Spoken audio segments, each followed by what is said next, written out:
We have.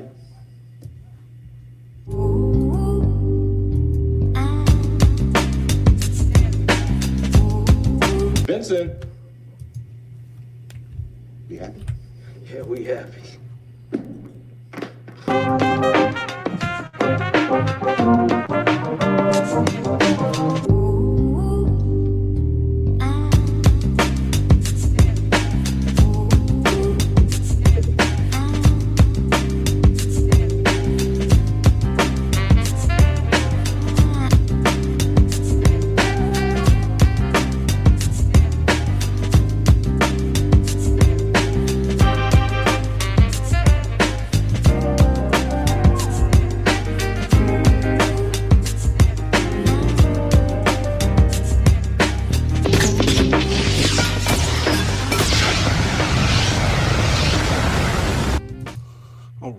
Welcome to creating. Hello. Can you hear me? Kill it. I can hear you. Welcome to creating Comicsgate Live. This is Rata and Glory. I am with the mighty Narwhal. How you doing, sir? Hey man, thanks for having me. I brought out the mask for this special occasion. For this night only, Soy Zorro returns. I was super stoked about that. I'm not sure how the mask became equated with the soy, but yeah. I'm sure there's a story behind that. Yeah, it was I was on a stream and it was Cal Jameson was feuding with Yellow Flash and Yellow Flash was in the chat, but Yellow Flash thought I was Cal Jameson, so he was calling me Soy Zorro. Then he apologized later. Nice, dude. So you just run with it. I think that's one of these defining things, I think, within Comicsgate, is if you're able to run with the jokes, roll with the punches. If and I think maybe if I was in my early days, I wouldn't be too good at that. But it's like you get older and you realize, dude, you gotta run with when people are poking fun at you. A lot of times it's more of a show of love than anything. Yeah, it's a way that males bond, and it's a little bit different on the internet. People are still getting used to that because people can get like their panties in a twist or whatever. I equate it to like ego, I think there's a few of the people that have left Comicsgate, they have ego problems. They might be narcissistic or something, I don't know. Yeah, absolutely. Welcome, Captain F-Head. Oh, nice. We got Captain F-Head. Sweet. We got him in here, and we can just say fuckhead. I don't mind the F word on this channel.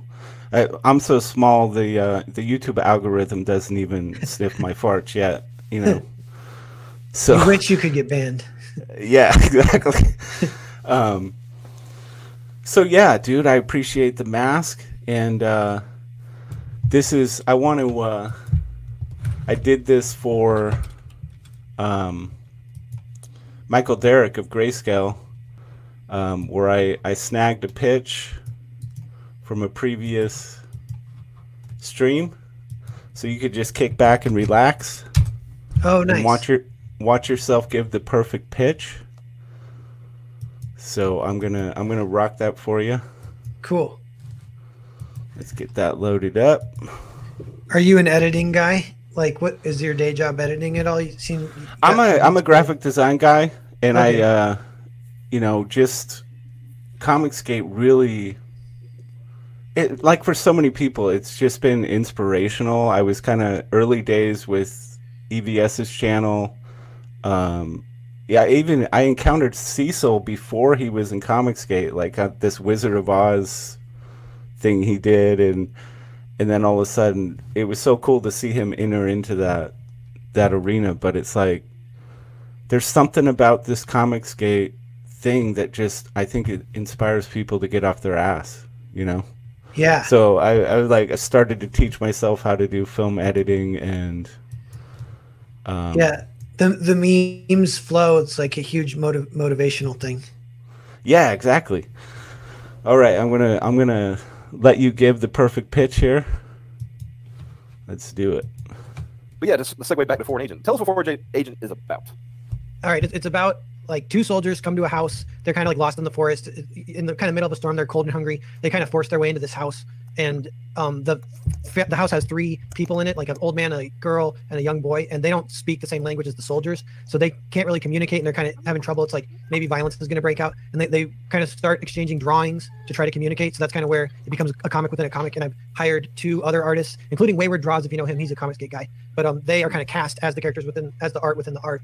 And then so these two entities make this kind of shaky deal by exchanging drawings, and then you just kind of see if it plays out. But it's kind of a classic home invasion Western type story. It's inspired heavily by like some low budget Westerns back from like the 60s. There's this director named Monty Hellman. He did two movies with Jack Nicholson called The Shooting and Ride the Whirlwind. And then Jack Nicholson did another movie with Roger Corman called The Terror. And those three JackNicholson movies are like the heavy inspiration for this story. That sounds like Ben Shapiro. I don't get to catch a lot of live streams, when they're happening. So I'll be working the next day, and I put that on 1.5, 1.7 speed. Yeah. And it's funny because like right now you sound like you're in slow motion because I'm so used to hearing everybody at like, 1.5 speed that it sounds almost odd to me when I hear you at normal speed. That's like, a dude, good. What's wrong with you? Are you okay? I'm a bit touched. Yeah, that's hilarious. You can understand kind of perfectly, though. It's funny. YouTube, their tech is great because it equalizes the voice like perfectly. When you take a video into like Premiere to edit it and you speed it up like 150, it goes high. It gets all chipmunky. Yeah. So you have to go in and do all these like pitch adjustments and stuff. But YouTube has it figured out to a science. It sounds exactly like your voice still, but it's faster. I'm like, I want to know how they're doing that. It's perfect. Yeah. Perfect. Because when I record videos, I'm like, I speed them up before I upload them because I'm just like, dude, I talk so slow. It's so boring. That I just speed. I don't even give people the option of I want this faster. I just do it. Yeah, that's not a bad idea. Yeah. Dude, I loved your little fitness video, dude. That was some funny stuff. Oh, thanks. Yeah, there's actually 3 of them, but I got to add it to the like playlist so people can access them easier because it's from like a year ago. I was really throwing shit at the wall for like 2 years with my YouTube channel. And even now it doesn't have that much of a focus, although now it's like I do kind of realize I want to focus on education type stuff, like talking about writing and then promotion type stuff, kind of like basic Comicsgate stuff I'm kind of really interested in. But I do, if I can think of something funny, I might try and do those kind of skits once in a while. Well, it was certainly funny. I mean, I enjoyed the shit out of that. It's like going to Foreign Agent. I couldn't help but think of the Hateful Eight kind of with the premise a little bit because it's like you're throwing some strangers in an enclosed space in a single environment and you're pretty sure there might be some violence. Yeah. It creates that instant tension between the characters, but of course I'm not saying it's like Hateful Eight. I'm just saying it kind of made me think of that. Oh yeah, concept. No, I agree, and other people have said that. But even a funny one that is kind of Tarantino-esque beyond Hateful Eight is in Inglourious Bastards, and this is something I wondered if it would work as a comic even, and it kind of does. Because with movies, the pacing is so different. So like with Tarantino, he can suck you into a set piece and the tension will be ratcheted high and you'll forget it, but like 40 minutes will pass, like with people pointing guns at each other kind of, and you're just like, wow, I just watched 40 minutes of that. And like this comic can kind of do that too, where if you're in a set piece, but it's funny. It's like, I don't want to draw 200 pages of one standoff. So eventually you move on, but sure. But like, it's on the screen now, I think of August pointing the gun at the camera. Like that's this scene where they're all pointing guns at each other. And it's definitely kind of like, that's kind of a Tarantino-esque scene. It goes on for like, it's a little set piece, like 20 pages or something of them figuring out this issue of how they don't kill each other. Right. How do you feel about, I mean, I think I know I instantly made the connection, and it seems like a lot of people have as well to this Tarantino vibe that you tap Yeah. into. Is that something that you're Yeah. happy about, or you're like, I wish people wouldn't do that? No, I don't mind. I like that with him. Like as far as like my take on it is, I don't do his dialogue thing, which he actually is a beautiful writer of dialogue. He's like, and I don't do that, like that awesome thing that he does. I can't do or whatever. But even his newest movie, Once Upon a Time in Hollywood, he kind of toned back his dialogue, and I kind of appreciate that. I was like, I like when you don't flex that so hard, because his other stuff is the stuff I really like the most, where he has a really good sense of like the meta relationship with the audience. So he calls it the umbilical cord to the audience. And that's something I definitely try and focus on too. I think of like, all right, at this moment, what is the audience thinking? And what can I do to fuck with them if I want to fuck with them, or reveal something new if I want to reveal something or whatever. Try and get them interested in watching more and more, and keeping track of that information trade between the audience is something he's a master at. And I definitely like try and take that page out of his book. But yeah. Yeah, dude. I mean, like, are you? Have you seen True Romance? Yeah. Christian Slater, Patricia Arquette. It is like, have you ever listened to Tarantino talk about that? Yeah, he originally because he wrote the script for it. Yeah, and like when his script was not linear. Yeah. Completely different experience. And I'm like, why would you take a Tarantino script?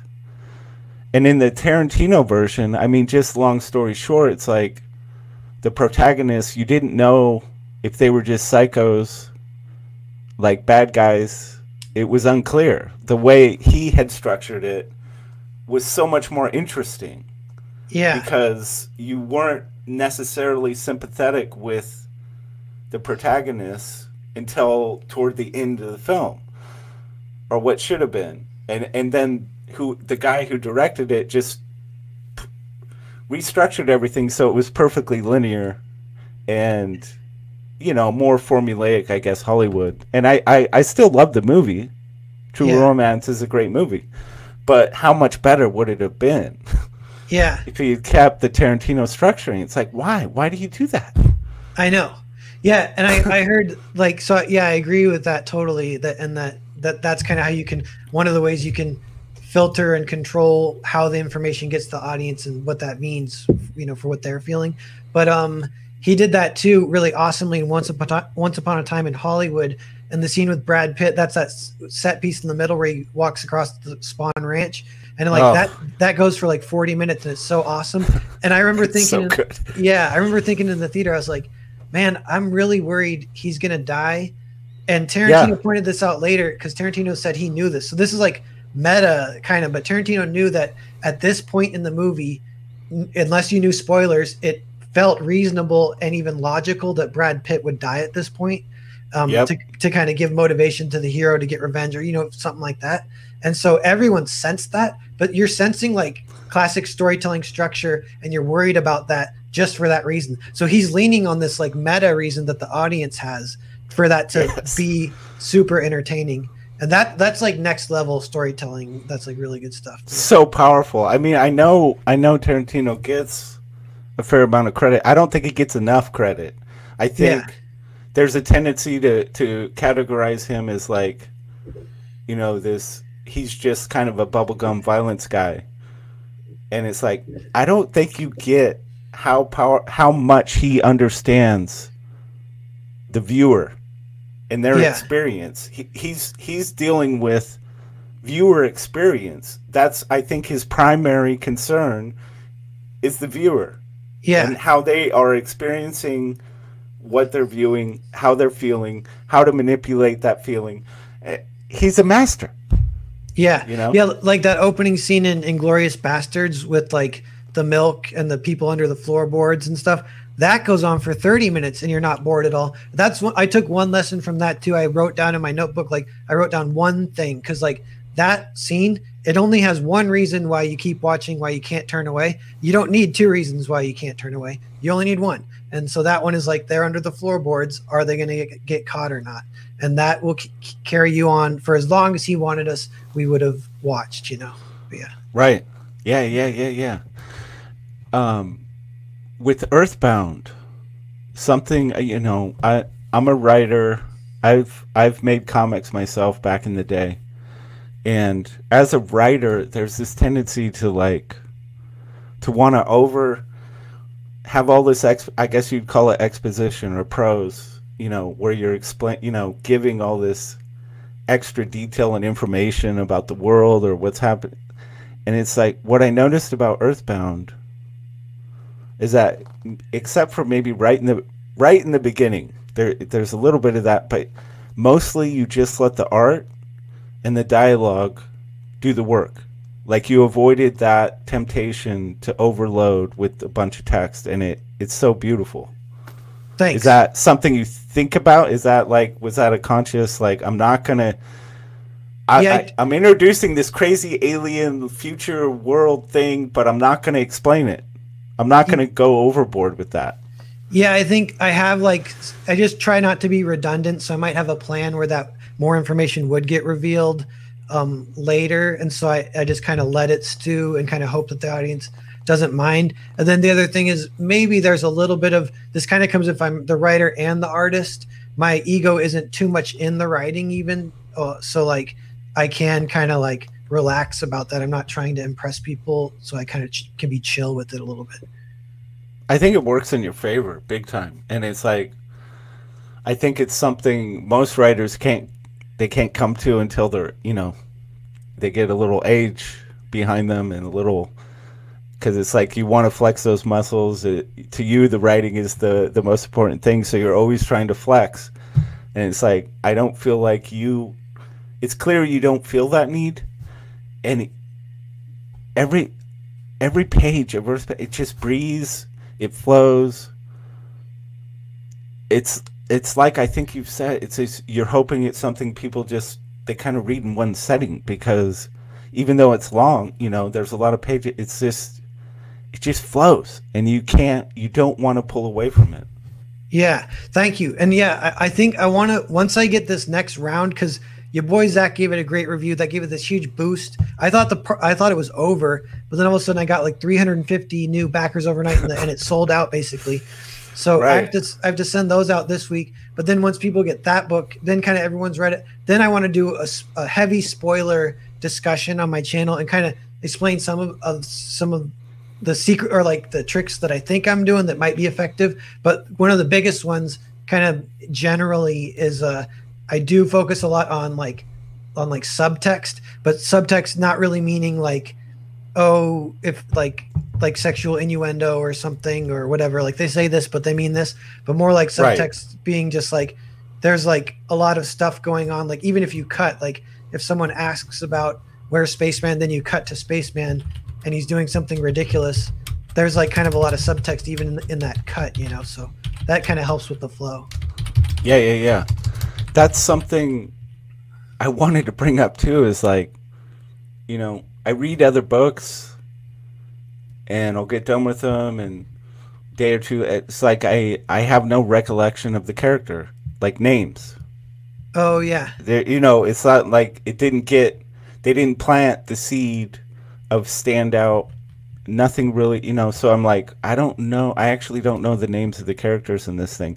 But it's like, I've read Earthbound once, and I'm like, dude, Spaceman, Blowguard, Wise Guy, it's like they're in my head. Yeah. And you planted them there. Like, you're doing something kind of phenomenal, and I can't quite put my finger on it, but I know it's fucking delicious. Thank you.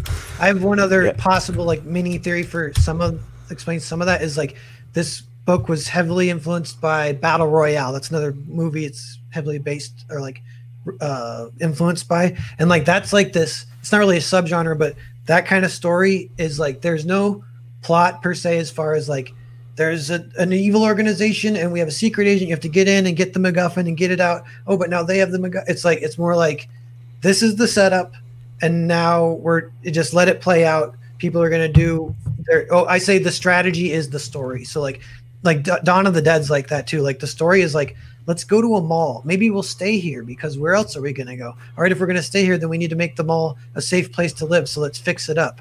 Like that's the plot.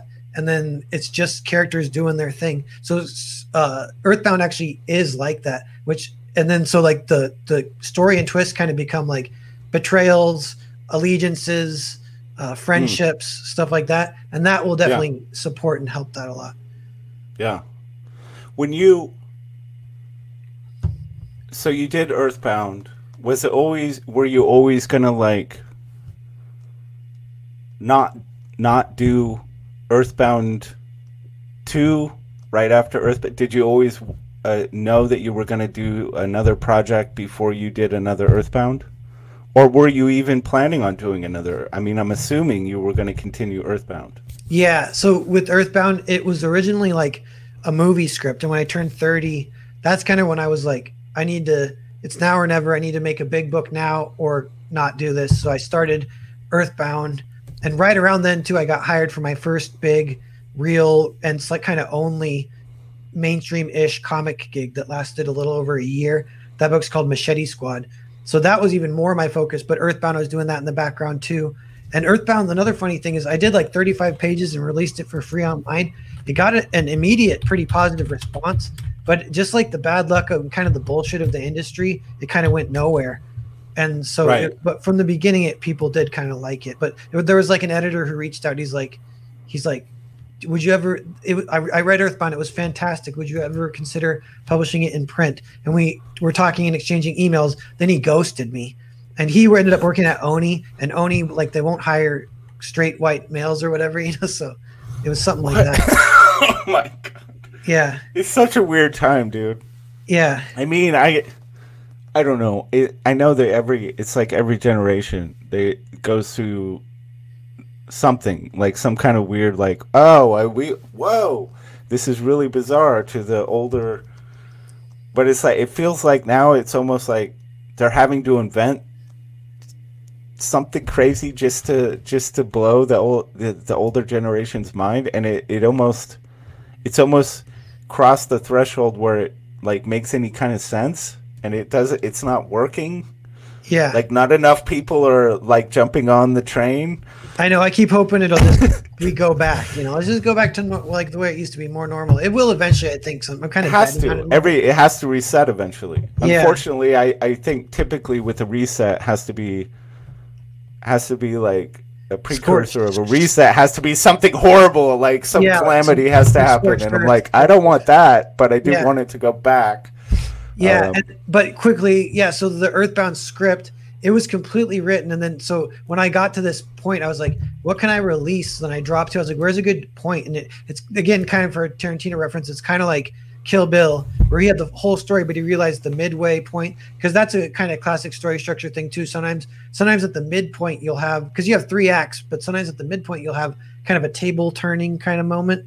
And I had that in my script, and I realized, this is a good way to break it up. So I end on that little kind of reveal, and it feels good and complete. But then the part 2 is written, so that'll be coming out this fall. I'm like drawing it now, and so it's not even necessarily a sequel. I just call it part 2. There might be a sequel. I have an idea in my head for it, but I haven't even started writing it yet. That'll be a couple years down the line. Yeah.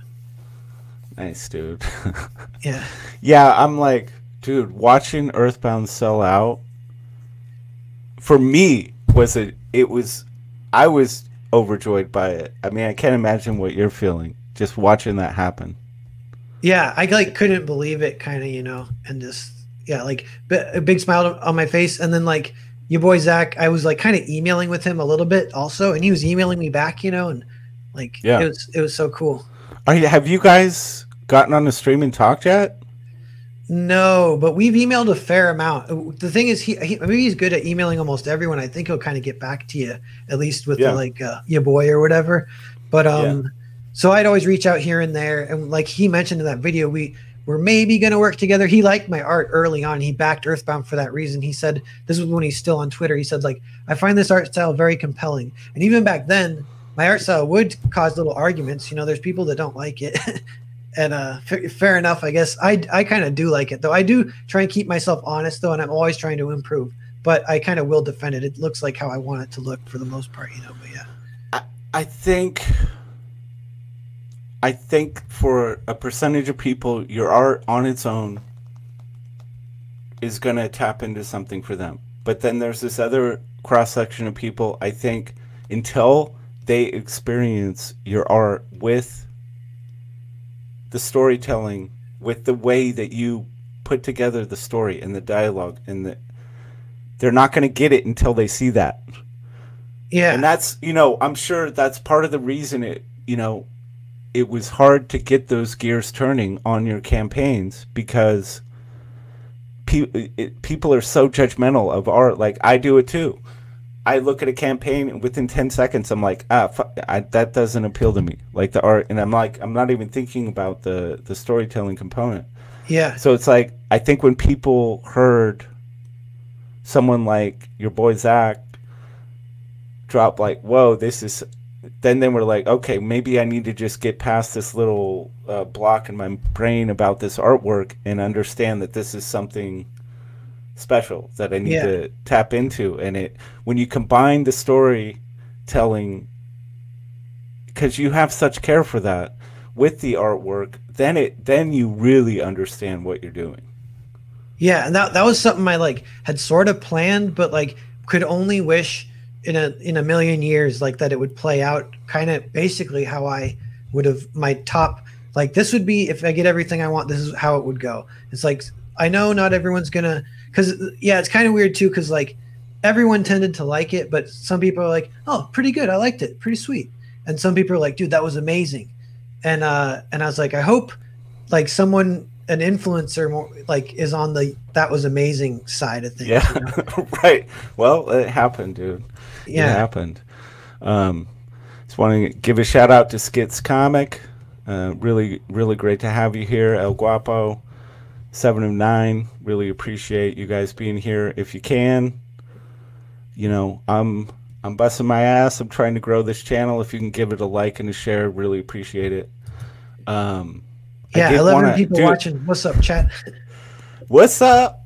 And I'm gonna get, I'm obviously gonna get more and more intoxicated as we go.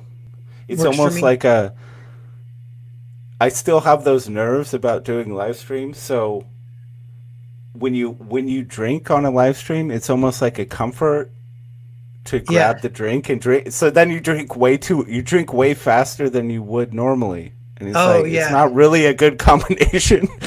But I did, when I was searching for narwhal, just narwhal images and stuff that I was planning to use for the green screen that doesn't work.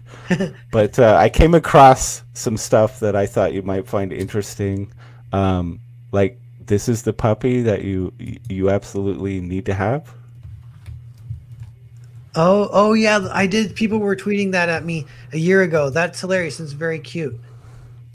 It just, it's like, whoa, this guy, that's a narwhal puppy. Absolutely. And then we've got, you have to have this, man. You have to have the giant narwhal inflatable. I mean, this thing it's a thing of beauty. Yeah, I especially like the accoutrement that it comes with. It's not too shabby, for sure. Yeah, the best narwhal lore out there is that in Britain someone defeated a terrorist with a narwhal tusk. Yes, I've heard that. I mean, you gotta tell that story. I know you've told it, but I kind of tell it every time, and it's funny. It's funny too because there's little angles to it. It's in Britain they're kind of way too liberal, I think, and so they're not into guns. So no one has a gun. So then if someone decides to go on a stabbing spree, no one can stop him. So this guy was just stabbing everyone, and you can't stop him. And then this one guy pulls this narwhal tusk off the wall and defeats the terrorist with the knife with the narwhal tusk.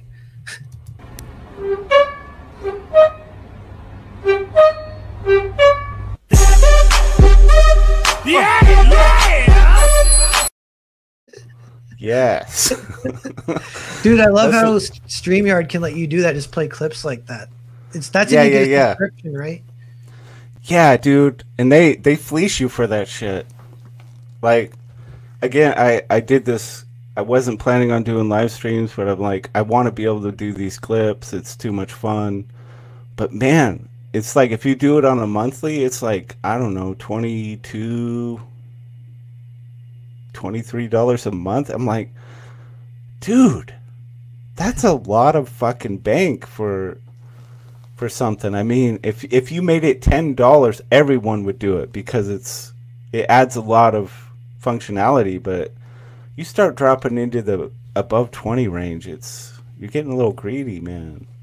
Yeah, because that's a lot of money. Yeah, I don't know. Like Yeah, I on a budget for yearly, things. that's a fair amount of fair amount of bank. For You know sure. what? I'm part of like after the good review from your boy Zach, and then like some like more sales, and like I'm like I got a little more budget. I'm like I can invest into some comics and stuff. But one thing I was thinking is like I had kind of fully retracted like my budget because for a while I was working a minimum wage job, and like I quit getting my smartphone, so I just had a little small flip phone I paid $10 a month to get a few minutes on. I gave up. Yeah. I gave up my car. I gave up I was just like I was living so cheaply, and then now I'm like, oh, maybe I could get a cell phone again. Maybe I could get a car again if I want. I could get a subscription to Netflix if I want or whatever. But no, probably not Netflix. But I could do a StreamYard subscription. Yeah, I got one to Stamps.com though. That's like my shout to fame as a businessman. Stamps.com. Yeah, that's how you like ship out. You don't have to go to the post office. You can just print all the stamps. Got it. That makes sense, dude. Yeah, it's funny. Like you start getting a little more money, and then you just start increasing your monthly. It all just evens out in the end. I mean. Yeah.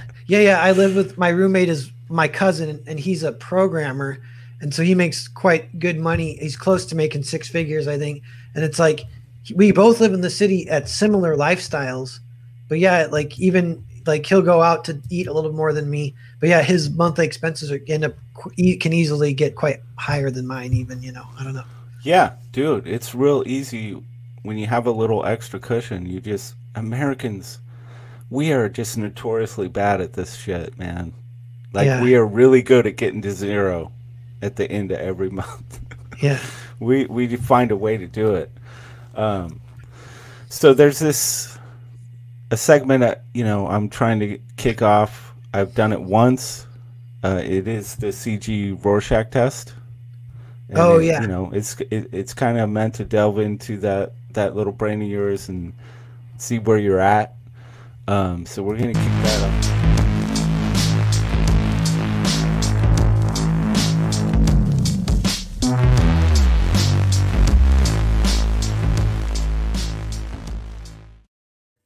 That was sweet. And there's no wrong answer, just whatever floats in your brain, whatever was you that see. From the thing you just played, or are you gonna show up in a new one? Was that just I'm gonna show you some ink blots. It's gonna be a series of ink blots.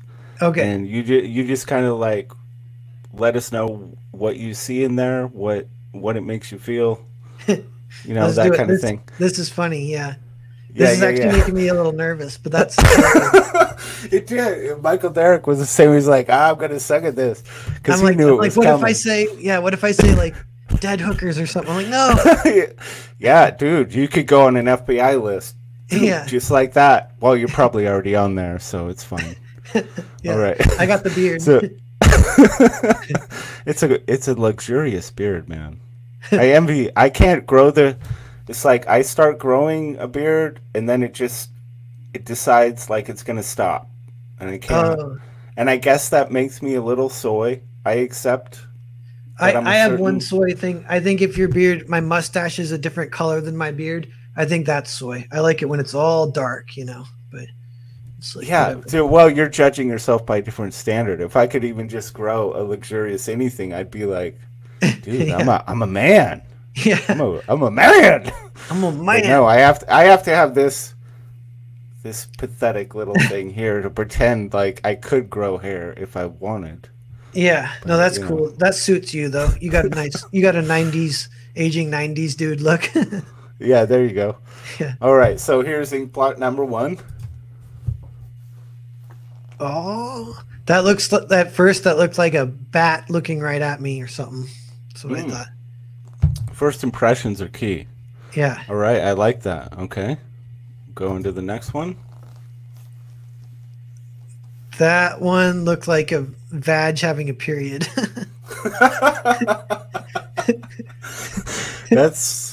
I like that. The explosive period. Yeah. It would be, yeah, that could be dangerous. All right, I like that. That one looks like a pelvis with fallopian tubes having a period. See, now I'm stuck on something. Oh, I feed this into the supercomputer at the end, so this should be quite interesting. All right, this one's a bit of a control ink blot. It's not part of the original. What I've shown you so far is like official original Rorschach test ink blots, but I'm throwing in a control just to keep things even for CG.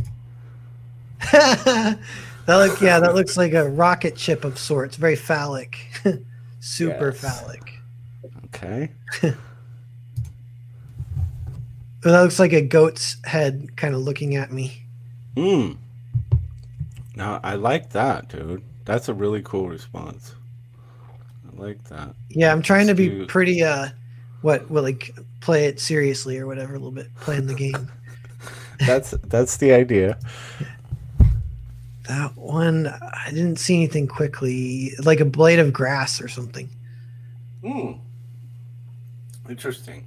See, I'm like, when I see this one, I see like two guns back to back to back. I see I that. don't know why it is, and I'm sure that would raise some red flags like right away.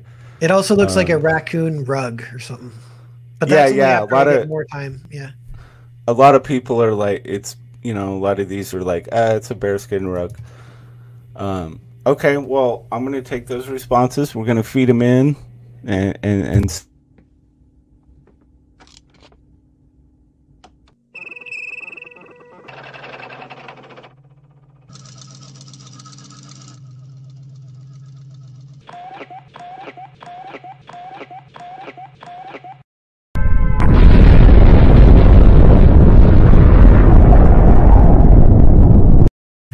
well, I broke it. apparently, Too much talking. yeah, Period.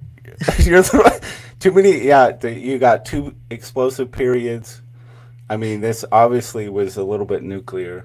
It's because So- it's so mysterious to me, the period. I think about it daily. I'm like, what would it be like to have a period? And I touch my It taint. is. Oh shit, dude. So what is this? There's so much to keep up on. And there's like a CG lore. There's Comicsgate lore is growing basically by the minute, Yeah. and it's almost impossible to keep up with. Sometimes With I fall all the- behind. Yeah. Yeah, dude, it's like impossible to keep up with. So, what is this? What is it? The Diamond Fudge Oh, investigate? Like, what the hell is this Diamond Stick Fudge thing? I think War Campaign kind of made fudge funny, and so I think Of course. I was kind of just rolling with that. But then that's kind of all it was. So then the skit itself, just kind of was joking around, almost improving, and I came up with if two dogs packing fudge, two gay dogs packing fudge, then they shit diamond bricks, and then I poked it with a stick, and I got a diamond shit stained diamond fudge stick. Diamond Fudge Stick, dude. But this idea of you being a shit investigator, I found it quite fascinating, and I was curious what your thoughts were on this particular specimen. Yeah, that's like pellets. So that's some kind of like ungulate or whatever it's called, something with like feet, like a deer. But it looks like it might have ate, like it went into Daddy's wood shop and cleaned it with its tongue or something. Nice. So I love this investigative quality. This is actually like apparently wombats. Oh, okay. Wombats shit in cubes. They Yeah. shit squared. That's proof of It's- simulation theory. Yeah, exactly. Dude, Elon Musk is all over that cube shit. He's Yeah. like, that cube shit proves we're in a simulation.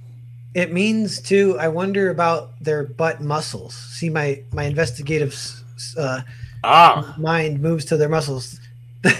They not only would Impressive. yeah, not only would Because they, you have like, to have, in order to make a cube, I mean, if you were to think about making a cube yourself, the control that would take. yeah, with is- just your hand, you can't do it with two hands almost. Or like, actually, you can. Yeah. With two right angles. But can you do it with two butt cheeks? And Yeah, a sphincter? Like, can you actually form a cube? if you had two like right angles, you could sort of do it. You turn them like chick, chick, chick, like that, kink, kink, like that would do it. So that's like a wombat's butthole is like two cupped hands. Dude, there's been so much poop talk in Comicsgate in the past couple days. I'm overloaded with poop talk. I brought it to the table just because I'm like, something's going on with the shit talk. Yeah, I think that could be simulation theory too. Like San Francisco, people are taking shits all over the place. I'm going to take my services down there. But the thing is, I already solved that case. It's just all the homeless people. But yeah. Whoa, congratulations. That was, dude, you're really diving deep on that one. Homeless people taking shits in the street. Yeah. Yeah. Dude, I'm in California. I mean, I don't know how many Comicsgate. I get the sense that overall Comicsgate views California as despicable and worthless and horrible. I'm not inclined to disagree with them Oh, yeah. necessarily. Yeah, I live in Portland. Portland has a bad rap, and it's well deserved. So yeah. Yeah, I spent a little time in Portland. Oh, nice. Dude, it was so cliquey. Yeah. It was so hateful. Like, I could not get a leg in anywhere there. It was like, if you weren't already part of something going on there, you were a pariah. You were awful.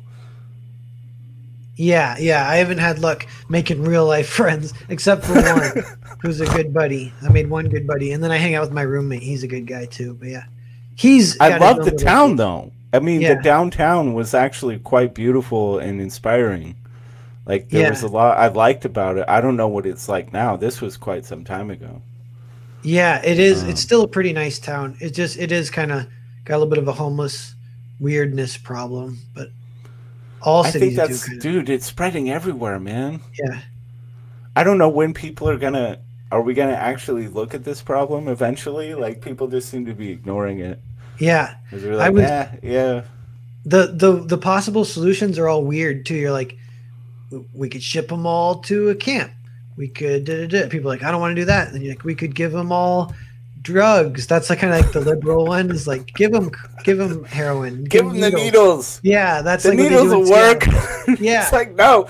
Then they're like, oh my God, why is there a mountain of needles in the park where kids play? Yeah. I don't know. Yeah. So like that's a terrible idea. And then shipping them to camps is possibly terrible. So then it's like, well, I guess we just don't do anything. And it's like, just stays whatever grows. Yeah, I don't know what. It just seems like it's becoming more and more prevalent. Even just on my little street, it's like constant influx of weirdness happening. Yeah. And it's like some people are like, well, if you just give them housing, problem solved. They're just going to become normal functioning human beings if you just give them four walls. And I'm like, I don't think you understand what's happening here. Yeah. It's not. It's much deeper than that. There's a much deeper psychological thing happening here. You don't go homeless. It's almost like spiritual, you know? It's like you could like help a rejection. culture. Yeah, you could help a culture if everyone was like taking a little more seriously like morality or whatever. That would take a big stride towards helping it. I think a little bit. But. Yeah, I don't know. I think the solution is got to be really universal and big. You got to think big and total. Like it's got to be. It can't just be one thing. It has to be a series of things. Yeah, and like not a Band-Aid, but like. Yeah, dude, it can't. And then it's like everybody just wants to scoot it under the rug. I don't want to even this. I don't know why we're talking about this. Oh, how did you let this happen? Because of shit detectives. we went from shit to homeless. Yeah, I see it. That makes sense. That was probably my fault, dude. I'm a terrible host. No, I made this happen. I made this happen. Shit, dude. Well, El Guapo says, "Who's that old lady that walked behind Narwhal?" Dude, you saw the old lady? That's creeping me out, man. She's back there somewhere. There's like a lady. Was there an old lady? It's like a ghost that haunts my channel. But the chat always sees it when I'm not looking, and then I look and she's not there. Is this another piece of mythology? Yeah, actually, there is, and this one there's like a record of it because it's on Red Gaze's channel. It might be on one of mine, but it's like a long one. It might be privatized, but Red Gaze cut the 1 hour. It's again, I'm pretty wasted, and like the chat actually tricked me, and I thought my apartment was actually haunted, so I was singing like hymns. I was like, in the name of Lord Jesus Christ, be gone, demon, be gone. I was just saying it 3 rainstorms ago. Is that all you got? Well, you had a little bit more for me. Yes. That guy. That guy's it. He knows what's up. So let's talk a little bit more about Foreign Agent, man. Oh yeah. I mean, let's where are we at with this thing? Let's look this up. Foreign Agent. I think it might have just passed 22K. I'm taking credit for that. Oh yeah, coming on your stream. We're holding our audience. We got 11 people watching. Thanks so much for being here, everyone, hanging out. Dude, it means a lot. Yeah, dude, 22,178. Let's get this shared. Yeah, I want to talk a little more about this because share audio just in case. Pop it here. Let's get rid of that. So 22, where did Earthbound sell out of? It's like 25? Yeah, 27. 27. Yeah. How many copies? So I'm assuming, I mean, obviously you were in demand for a while. You printed X number of copies. Yeah. Oh, well, I'll tell you the whole story. Yeah. So Earthbound, I launched it.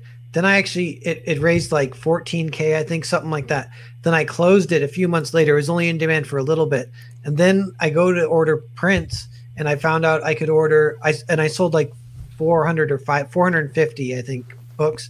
So I go to order prints and I was going to order 1,000, but I found out you could order 2,000 for the pretty much same exact price because of how that works, you know?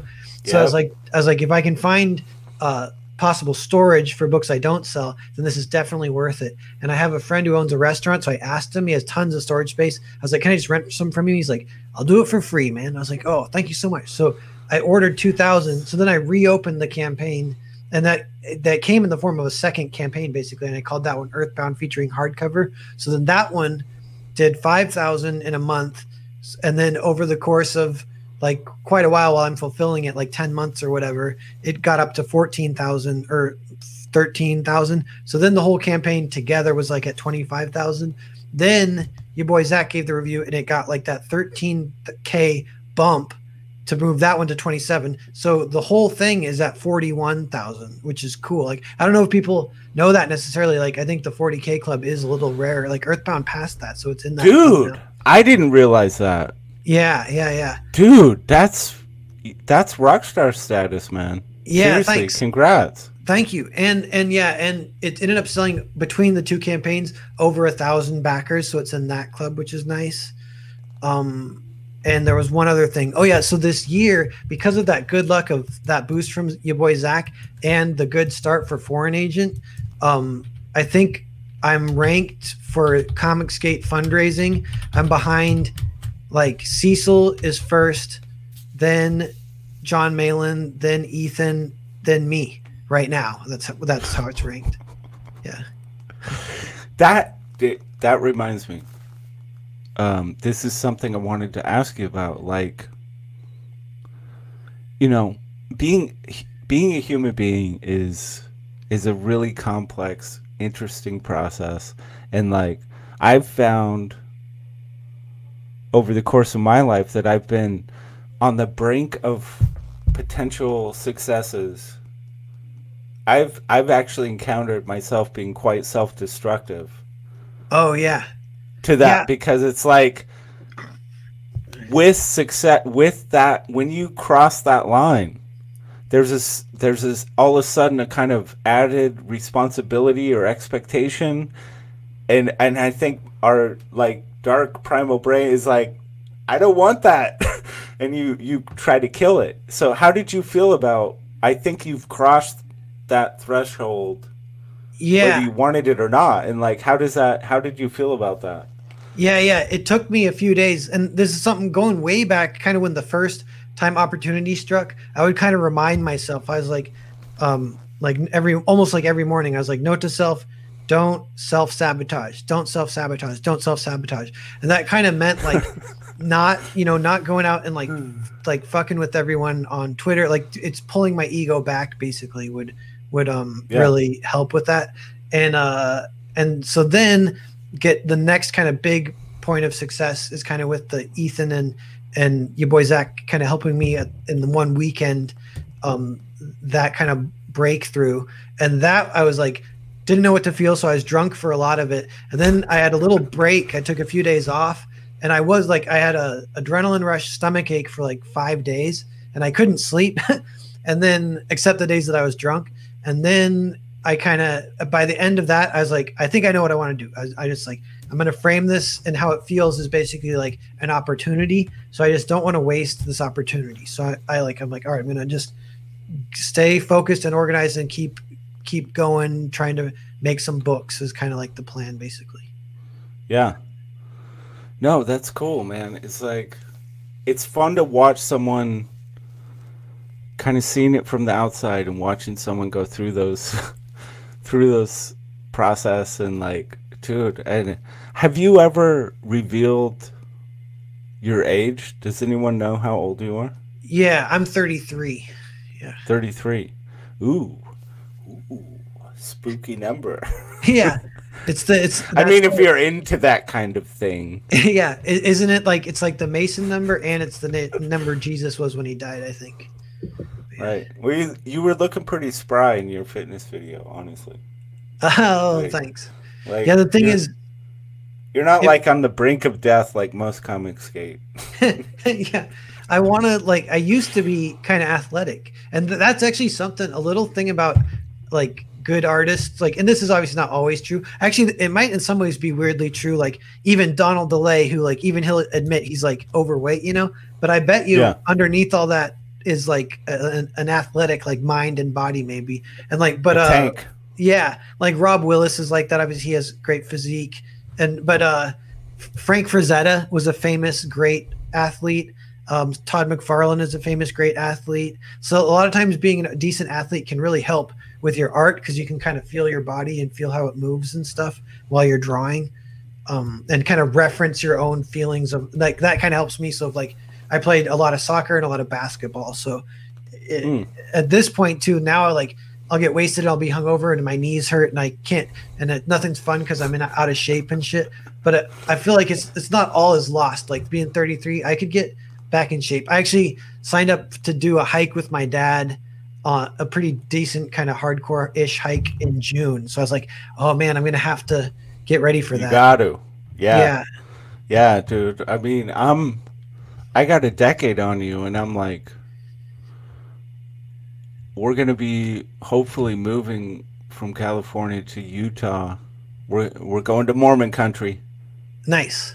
Yeah. I'm going after Clint. I'm gonna stalk that guy.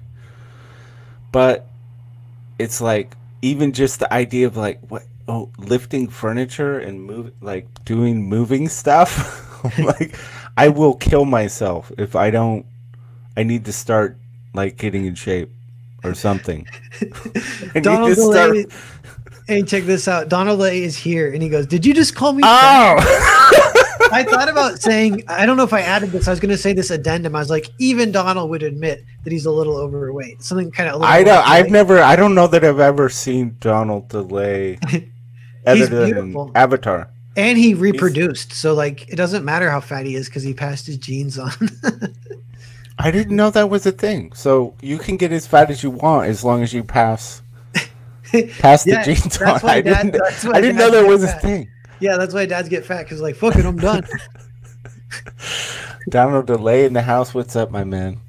Dude, such a good artist. I mean, Cash Grab was gonna do what it was gonna do. I don't necessarily know, like, that it mattered, but when you've got Donald DeLay over the top of that, all that Cecil stuff. And it's such good art. Like when I look at it, I'm like, I love this. I love this art. Yeah. I can't. The combination of the two is so powerful. I can't even get over it. Yeah, it's almost his like turn to be front and center again because he'll be launching new books, soon this year. Like Brutus is going to fulfill, and then he'll launch more. So I'm stoked on that. The card he did for Ethan was amazing too. It's kind of funny. Like everyone turned in amazing art. Including you. Well, mine, I'm like, if I'd known, I maybe would have. Because the thing is, Ethan gave me a deadline, and I met the deadline, and then I was like, maybe he was expecting people to be a little late for a little extra effort. Of course he was, dude. It's Ethan. He knows how that shit goes. Yeah. But dude, I think it's awesome that you did it on time, like. And, you didn't like wait to see what other people. You did what you do, dude. Your card is beautiful, man. Yeah, thanks. I guess it's like the Narwhal style, and it is what it is. See, look at how humble you're, dude. I give it 6 months from now, I'm gonna have you on the stream, and none of this humility will be there.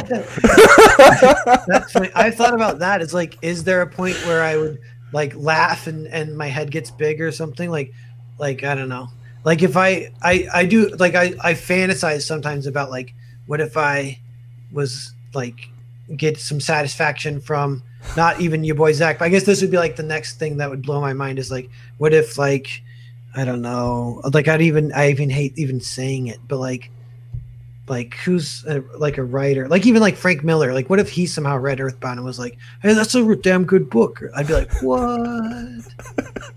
But that won't happen. But anyway, that's a fantasy-ish of mine. Yeah. It's an interesting question. I mean, just the fact that you're doing the stream with me obviously means that you're not you don't have a big head. And I contacted you, you were like, for sure, let's do it. Yeah. And I don't know. I feel kind of like I caught you at the right time because you're about to get to that place where it's like, I got better things to do, son. Yeah, like I can imagine it being where you get too many people asking you to come on your show, so you just can't. Then that's just not. Yeah, I wouldn't have. Even if you had, I'd be like, dude, I totally get it. It's not going to move the needle for you. Like, I'm not that, but I think you still find value in maybe having a unique conversation, delving into the process of what you do, which is highly unique, man. I think if I wanted to impart anything to people about Narwhal, because I've read Earthbound, I've read the book, and I've gotten a sense of like how you flow together, dialogue, story, characters, and it all just kind of, it instantly feels iconic. It instantly kind of gets in your brain.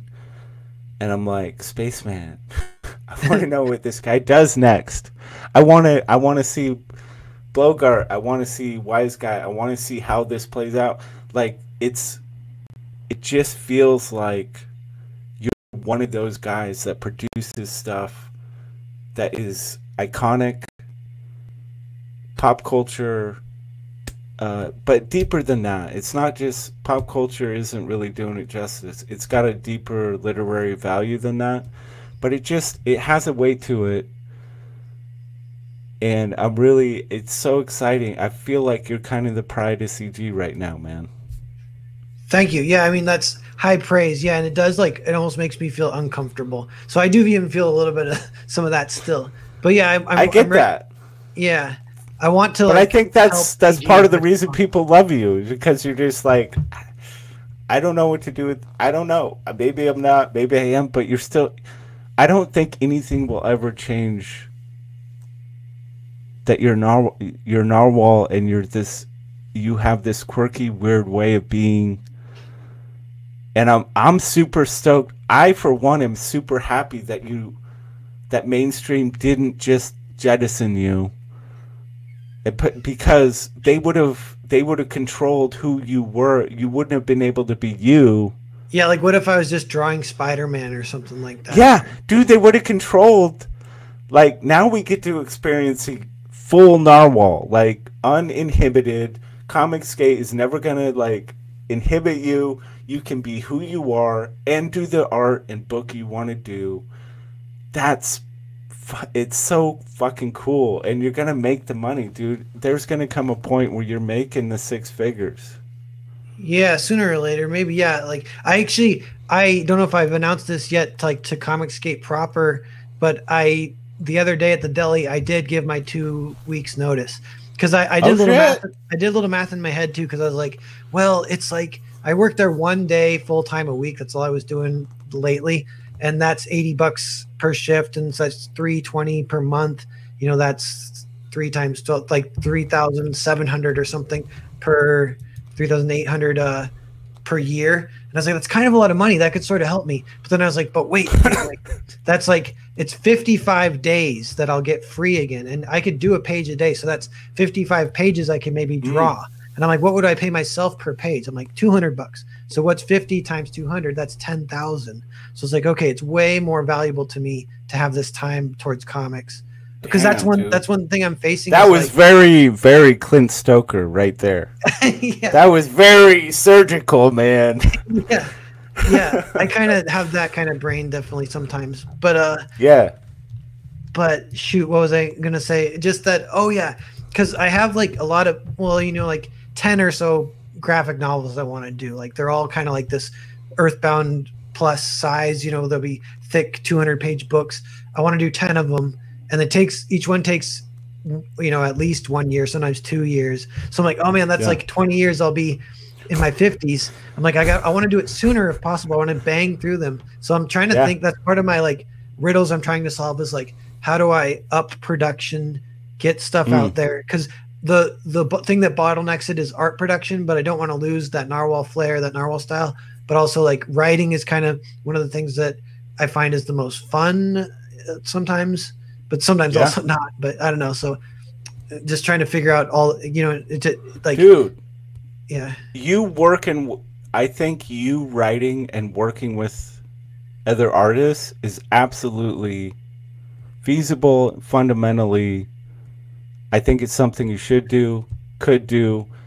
And I understand there's nothing going to be the same as that unit, just that singular vision of narwhal art with narwhal writing. Obviously, that's going to be its own beast.